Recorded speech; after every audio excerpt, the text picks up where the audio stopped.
நாங்கள் செஞ்ச சொப்பெல்லாம் காஞ்சிச்சு. என்ன செஞ்சேன்னு பார்க்கலாமா? இதுதான் கடாய், குக்கர், ருப்பு கல், அம்மிக்கல். இது நான் செஞ்ச அம்மிக்கல். நான் செஞ்ச ஜூஸ் கப், குடம், எங்க அம்மா செஞ்ச குடம், அடுப்பு, டீ கப்,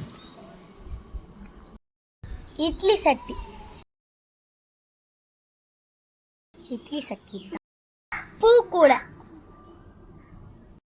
குழம்பு பாத்திரம், சாதம் பாத்திரம், சின்ன தட்டு, பெரிய தட்டு பாதி வஞ்சிச்சு. நான் செஞ்ச தேன் கூடு. ஆனால் இது கழிவு கூடு வச்சு பார்த்தா அதே மாதிரி தான் இருக்குது. 2 ஸ்பூன்ஸ் பேன், இது சப்பாத்தி கல், பவுல், எல்லாத்தையும் வச்சு நாங்கள் சாப்பாடு செய்ய போகிறோம்.